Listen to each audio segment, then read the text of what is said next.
इंदौर में सबका हार्दिक स्वागत है। सबके मंगल भक्त की कामना के साथ भगवद गीता के यथा रूप का वर्णन करते हुए गीता के सार में कल के प्रसंग में दोस्तों अर्जुन और भगवान श्री कृष्ण के बीच जो संवाद होता है, उस संवाद के विषय में भगवद गीता तथा श्री भागवत के परामर्श को ग्रहण करते हैं। श्री कृष्ण यानी संसार की समस्याएं, जन्म जरा व्याधि और मृत्यु की निवृत्ति धन संचय तथा आर्थिक विकास से संभव नहीं। तो विश्व के विभिन्न मार्गों में ऐसे राज्य हैं जो जीवन की सारी सुविधाओं से तथा संपत्ति एवं आर्थिक विकास से पूरित हैं, परिपूर्ण हैं, किंतु फिर भी अपने सांसारिक जीवन की समस्याओं को ज्यों का त्यों बनी हुई है। ये विचित्र साधनों के शांति खोजते हैं, विभिन्न साधनों में शांति खोजते हैं, किंतु वास्तविक सुख उन्हें तभी मिल सकता है जब वे कृष्ण भावनामृत से युक्त कृष्ण के प्रमाणित प्रतिनिधि के माध्यम से कृष्ण अथवा कृष्ण तत्वपूर्वक भय भगवद गीता तथा श्रीमद् भागवत के परामर्श में का परामर्श ग्रहण करते हैं। इसी प्रकार दोस्तों प्रेरणा स्वरूप के रूप में भगवद गीता के सार के रूप में यदि आर्थिक विकास तथा भौतिक सुख किसी के पारिवारिक, सांसारिक और राष्ट्रीय या अंतर्राष्ट्रीय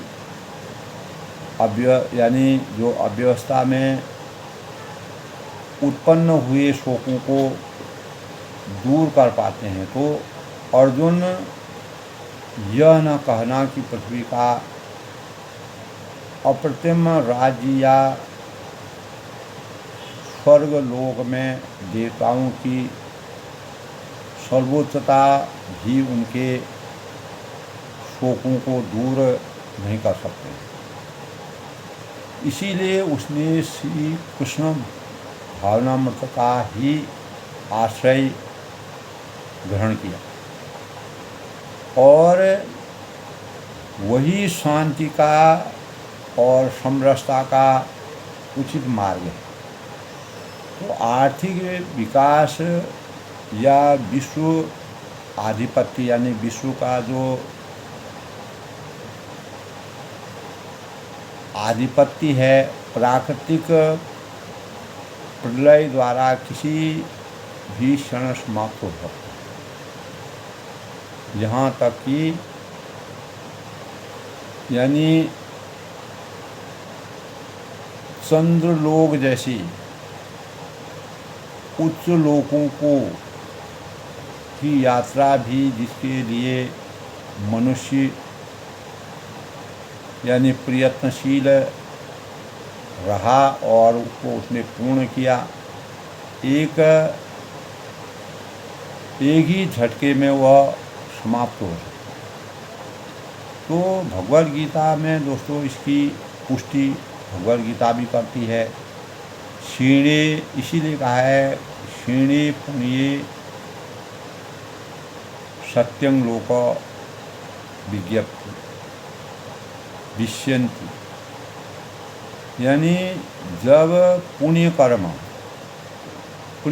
के फल समाप्त हो जाते हैं तो मनुष्य सुख के शिखर के जीवन में निम्नतर स्तर पर स्थिर हो जाता है।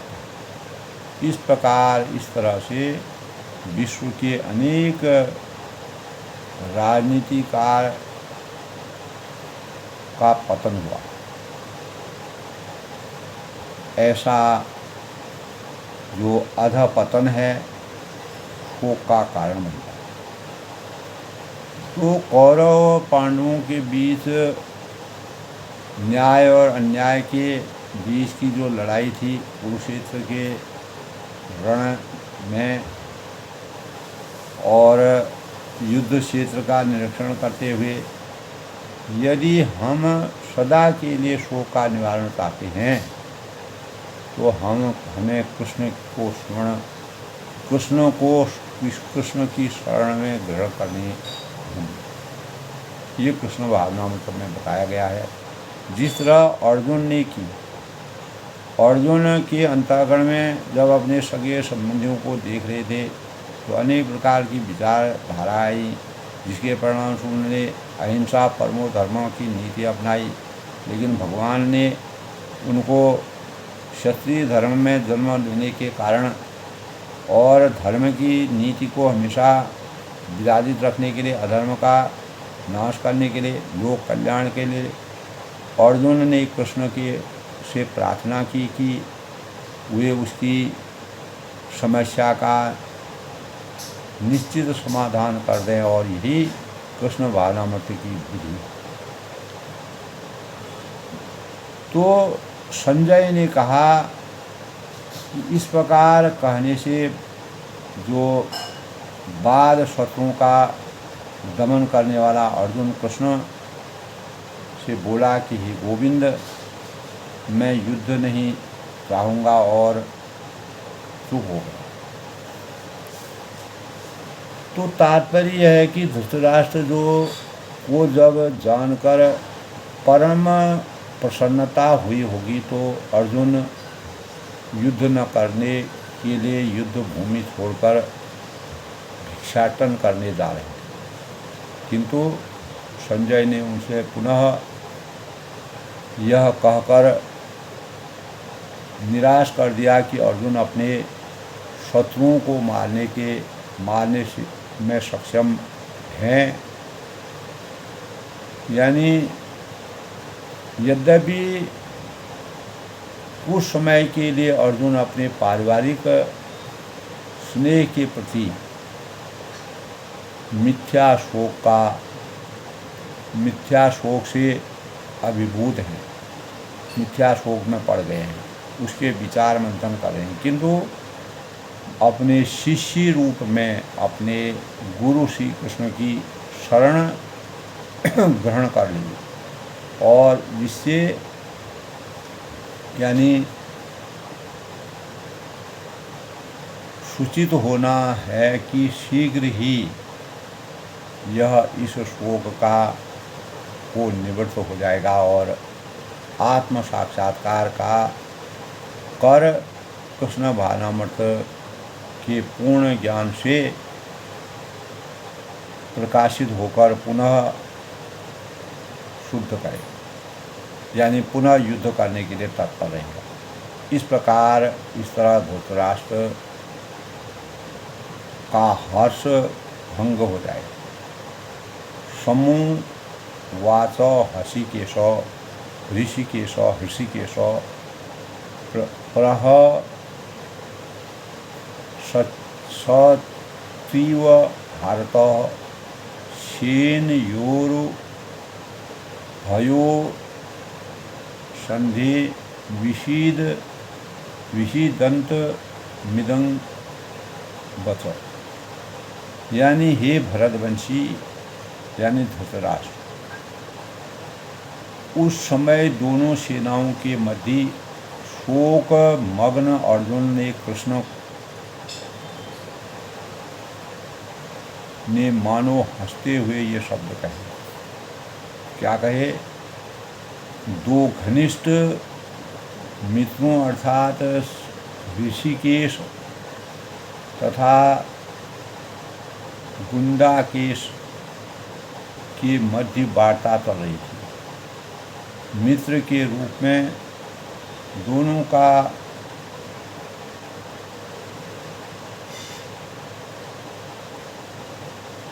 पद जो है समान था, किंतु इनमें से एक स्वेच्छा से दूसरे का शिष्य बन गया। तो कृष्ण हंस रहे थे क्योंकि उनका मित्र अब उनका शिष्य बन गया था। तो सर्वों के स्वामी होने के कारण वे सदैव श्रेष्ठ पद पर रहते। तो भी भगवान अपने भक्त के लिए सखा, पुत्र या प्रेमी बनना स्वीकार करते हैं।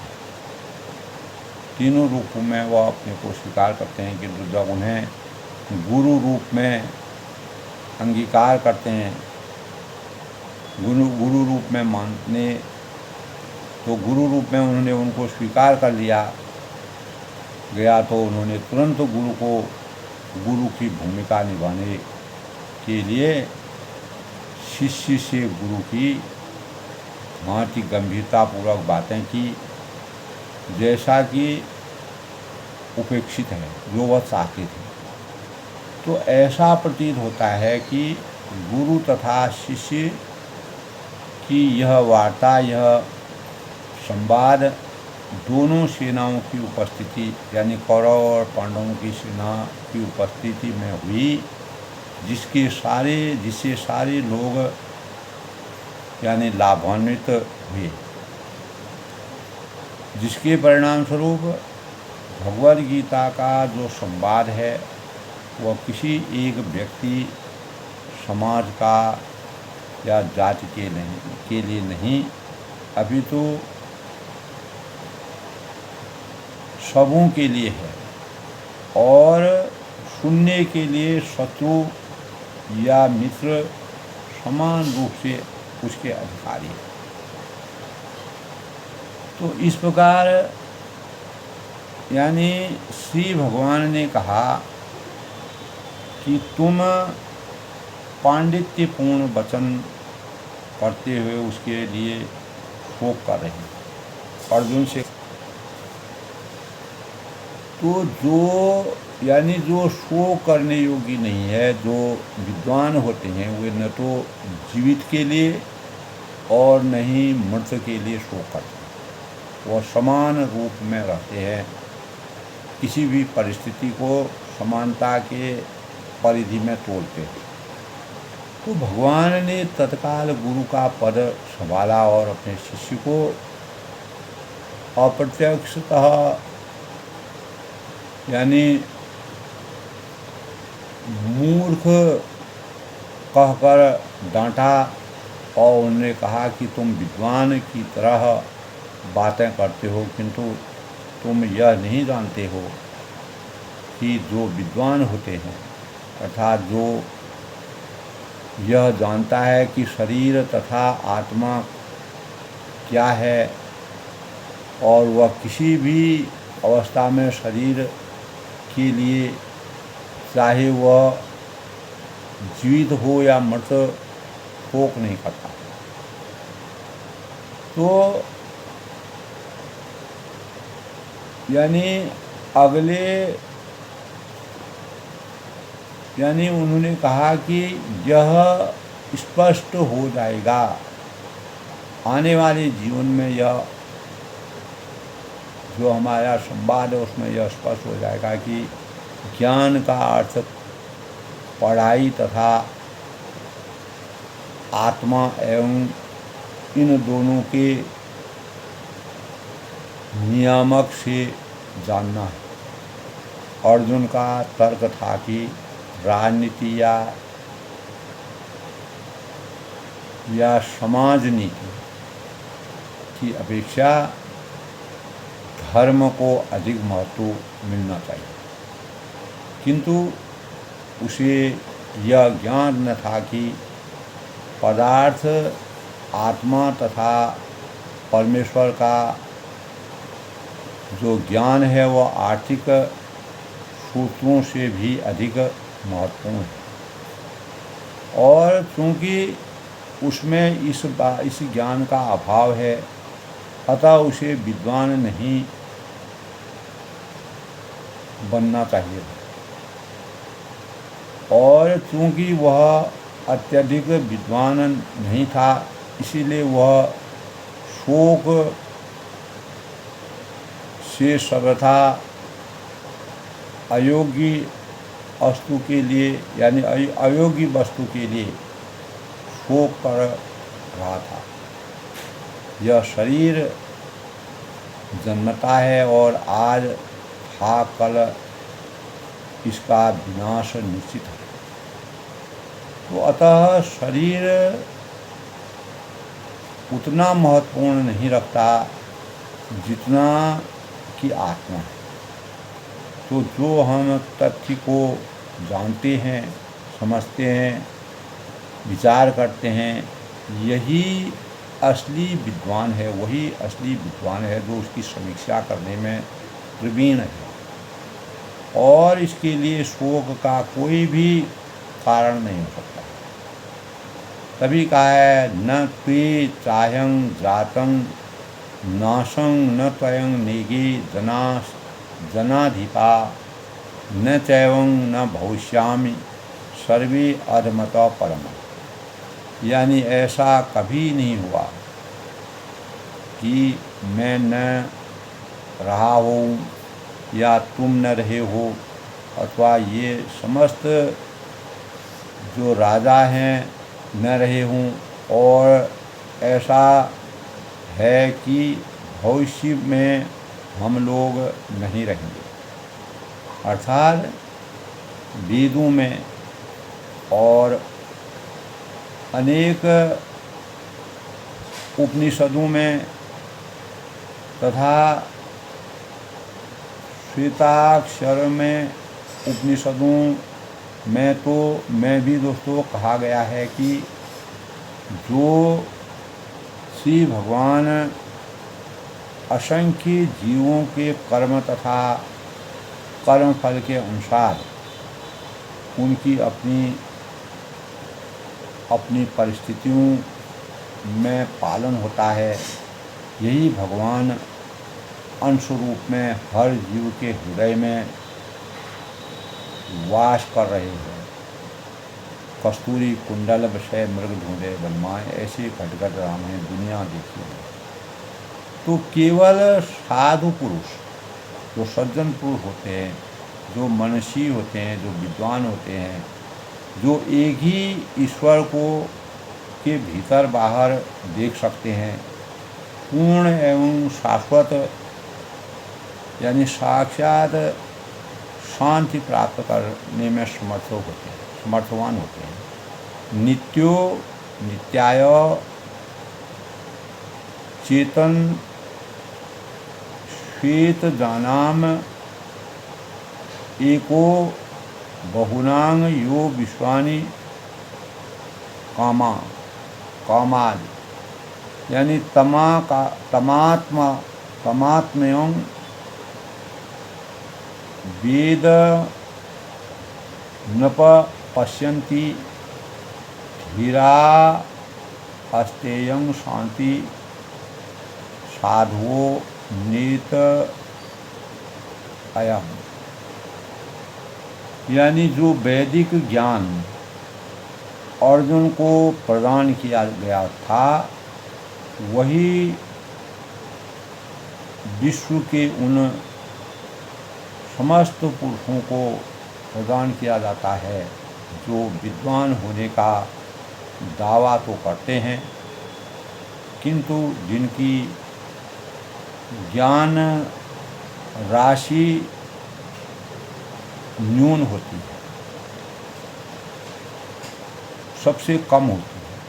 भगवान यह स्पष्ट करते हैं, भगवान श्री कृष्ण कहते हैं कि वे स्वयं अर्जुन और युद्ध भूमि में एकत्र सारे राजा शाश्वत प्राणी हैं।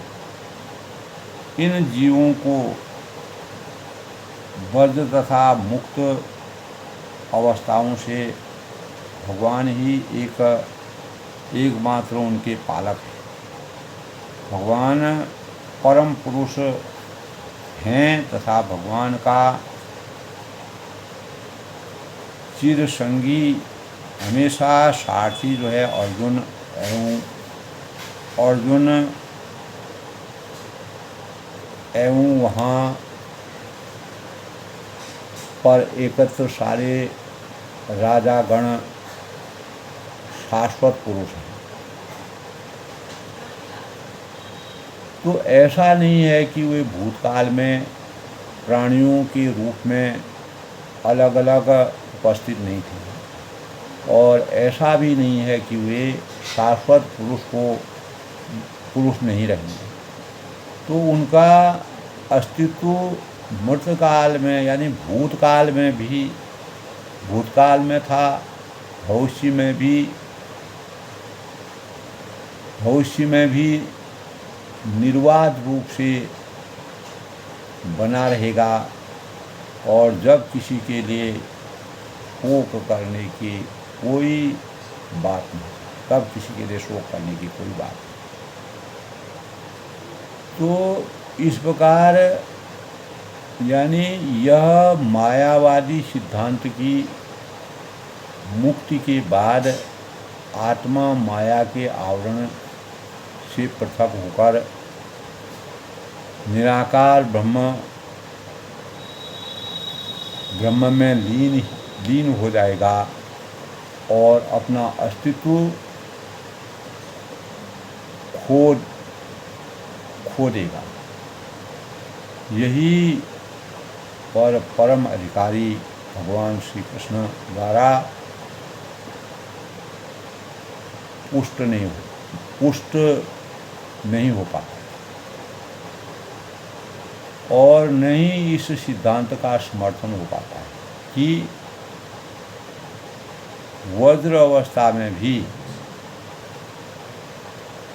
यानी हम अस्तित्व का चिंतन करते हैं। वहाँ पर कृष्ण स्पष्टता कहते हैं कि भगवान तथा अन्यों का अस्तित्व भविष्य में भी अक्षुण्ण रहेगा, हमेशा विराजमान रहेगा, जिसकी पुष्टि यानी उपनिषदों में द्वारा की गई। तो कृष्ण का यह कथन प्रामाणिक है, क्योंकि कृष्ण माया वशी नहीं है, माया के वश में नहीं है। तो यदि अस्तित्व तथ्य न होता तो फिर कृष्ण इतना बल क्यों देते, और वह भी भविष्य के लिए। तो मायावादी यह तर्क कर सकते हैं कि कृष्ण द्वारा उचित अस्तित्व आध्यात्मिक न होकर भौतिक। तो यदि हम इस तर्क को कि अस्तित्व भौतिक होता है स्वीकार करें तो फिर कोई कृष्ण के अस्तित्व को किस प्रकार पहचाने। तो कृष्ण भूतकाल से भी अपने अस्तित्व को पुष्ट करते हैं और भविष्य में भी अपने अस्तित्व की पुष्टि करते हैं। उन्होंने अपने अस्तित्व की पुष्टि कई प्रकार से की है, और निराकार ब्रह्म उनके अधीन पोषित किया जा चुका है, और कृष्ण सदा सर्वथा अपना अस्तित्व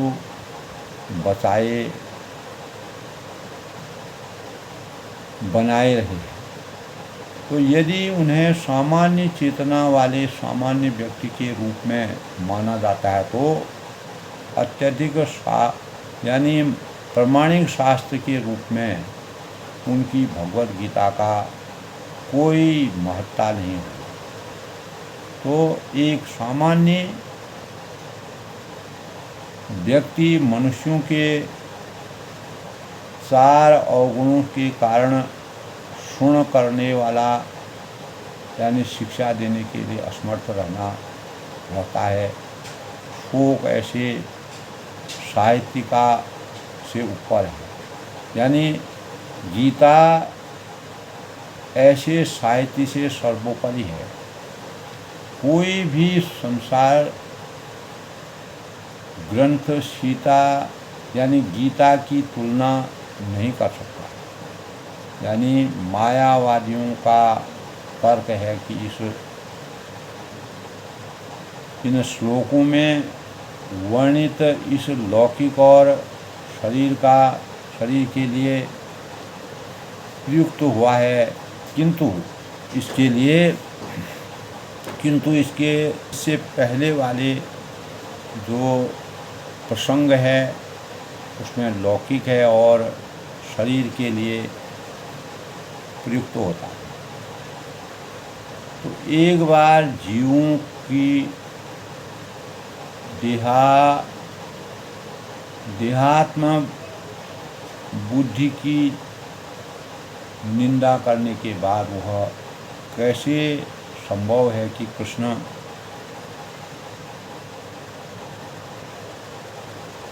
पुनः शरीर पर उसी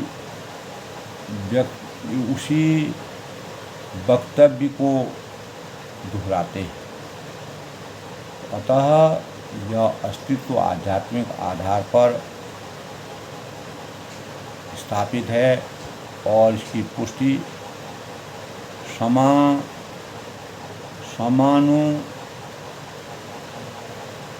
रामानुजाचार्यों ने तथा अन्य आचार्यों ने भी की। तो गीता ने कई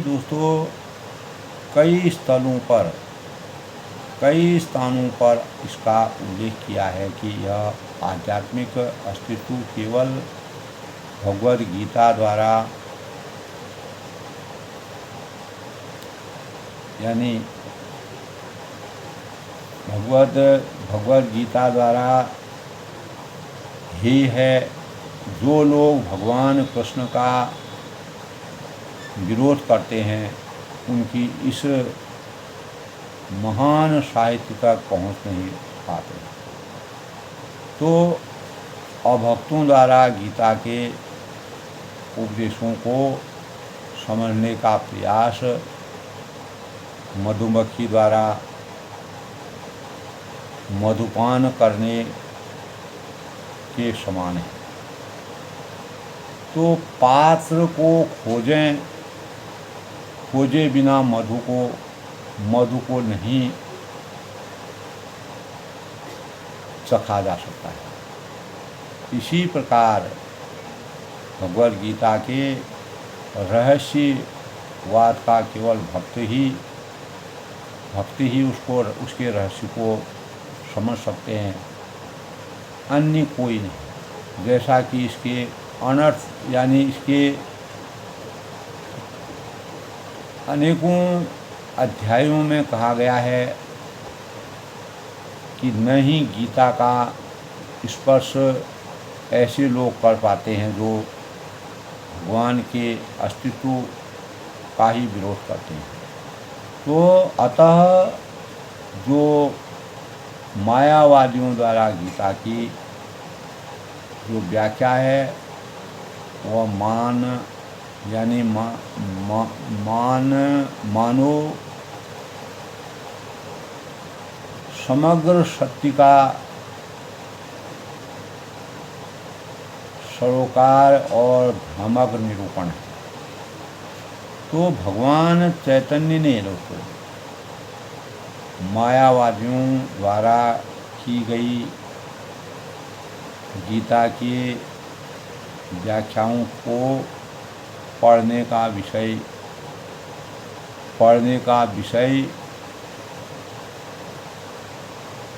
का निषेध यानी गीता को पढ़ने का निषेध किया, उसका विरोध किया है और चेतावनी दी है कि जो कोई ऐसे मायावादी दर्शन को ग्रहण करता है वह गीता के वास्तविक रहस्य को यानी गीता के वास्तविक रहस्य को समझ पाने के में असमर्थ है।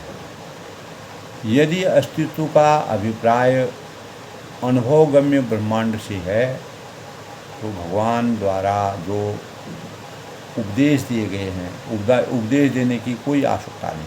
परमात्मा ने जो उपदेश दिए हैं तो आत्मा तथा परमात्मा का द्वैत शाश्वत तथ्य है, यानी साकार शाश्वत सत्य तथ्य है, और इसकी पुष्टि वेदों द्वारा होती है।